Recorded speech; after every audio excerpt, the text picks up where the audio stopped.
Well, tonight's guest is Bob Leib, CEO of Leib Solutions. Welcome, Bob. Welcome, Bob. Thank you for having me. Good to see you. Nice to see you both. We're anxious to learn about your business and the outlook that you see in more particularly the Philadelphia marketplace.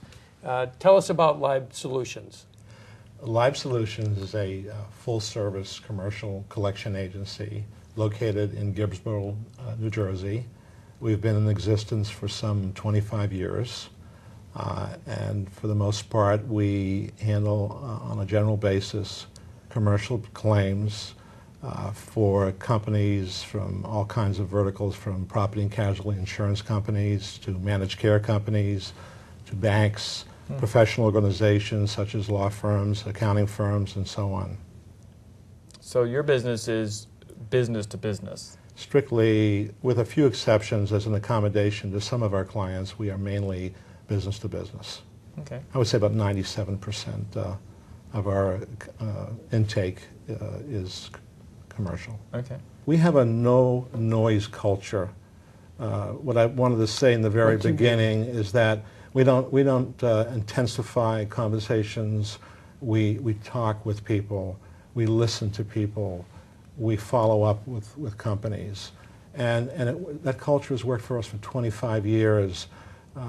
We really believe in working with people. Well, you know, as an aside here, every company that is successful, I shouldn't say this is a broad statement, but it's a general principle that companies that listen to people and talk to people and really hear, those are the successful companies. It so happens you're in the collections business, and basically it seems to me like your customer is the debtor, because that's the guy who's going to make the decision whether to send you the check or not. So you're listening, you're concerned, you're working with them. And how many companies wouldn't be successful if their people would really listen and be concerned about their customer legitimately? Absolutely. It really works. It has worked for us for 25, 30 years. And you know, it feels good to have people under control and people being handled, meaning debtors, professionally. Right. And our customers, it's not just the culture we have internally. Our customers want us to be professional. They want their collection agency to act in a professional manner.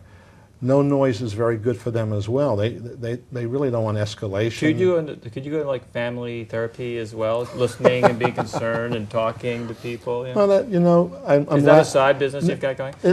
I do. It's a side business. It's a hat we wear. We're good listeners. We're financial analysts. We disengage anger.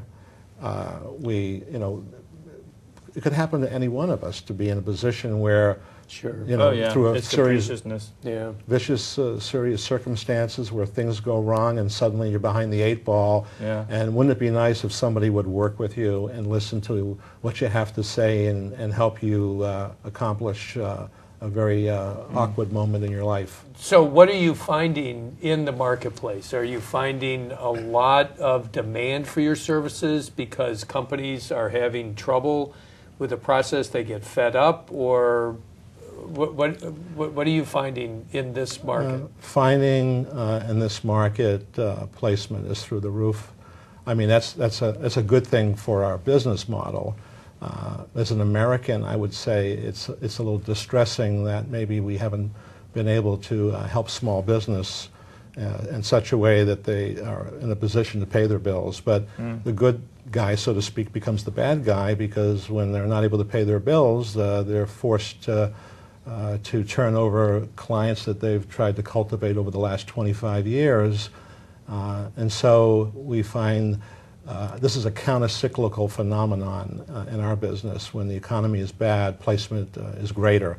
And when the economy is good, placement is still okay, but we don't receive as many accounts as we did in the year 2010. And when you use the word placement, what do you mean? Placement is the accounts or the matters that our clients turn over to us for collection, the actual account itself. Okay. So if a company is not paying its bill, they would eventually hand that over to your company, and then you would do whatever it takes to collect on? Generally speaking, we would assign, obviously we've closed the opportunity and we're working directly with our client. We assign a point of contact. We then turn that matter over to a collector within moments, hours literally, and he or she would then be on the phone dialing for dollars, trying to generate cash flow for our clients. So it's a very high-speed, priority kind of process. Accounts don't sit and languish, and we try not to bury our collectors and give them too much of an inventory. For the simple matter that follow-up is the key ingredient. Bob, let's talk briefly about trends. You mentioned that when there's a slowdown in business, the demand or placement for your services go up. Is the trend simply because businesses are more strapped for cash, and so consequently they're a little bit slow in paying their bills? I mean, is it any more complicated than that, or what do you see taking place? I just see the economy, that we've gone through the worst economy that any of us have known in the last 35 years. Our placement was up over 300%.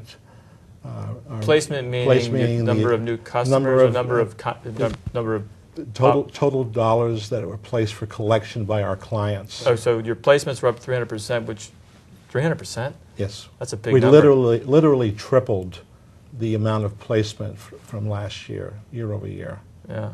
And that's because this economy is bad, because small business is hurting. Bankruptcies were up 38% year over year, and accounts receivable is king. And the DSO, days of sales outstanding, on average are probably somewhere in the vicinity of 70, 80, 90 days past due. And if you're trying to pay your bills on the other end of the spectrum, it's a catch-22 scenario. You've got to collect your money to save your business. Yeah. And right. So yeah. Wow. So here's a question: How far past due do clients go before they come to you? Well, that's a very good question. Generally, it's the amount of pain that they can tolerate. Okay. And the pain is they have their bills to pay, and they feel in many instances that they don't want to be the banker for their clients, even though they might have 5, 6, 7-year relationships. They're very quick today to pull the trigger. It is. It's a shame. I know this is a side, but I've noticed that if somebody forgets to make a car payment because of whatever might be going on, that call to remind you comes in real fast. Yeah. Well, they're usually an automated predictive dialer call that's being made, and the call is being served up to a person who's waiting for that call, to make that call to engage the customer or the debtor. What's the perception of the collection industry at large? Well, that's another great question. I've been trying to demystify that question for many years, and you're in a room full of people, and there's a perception that collection agencies are heavy-handed, and some of them are. And there's a perception you walk around with baseball bats, and that you drag your knuckles as you walk.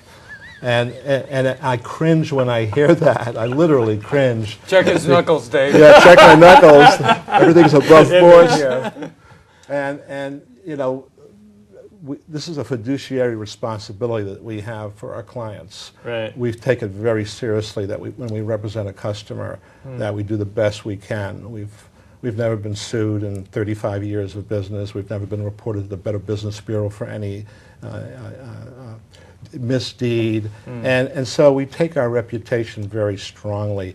You have two types of scenarios. You have the consumer side of the world, and then you have the commercial B2B side. We're mainly on the commercial side, and I think the consumer side is much maligned over the years and has created some of these myths, these stories, and these perceptions that people have, and we try very hard to work with the debtor. When an account is turned over, referred to us for collection, we literally work hand in hand with that particular customer, now debtor, because we befriend them, we listen to them. This is not rocket science.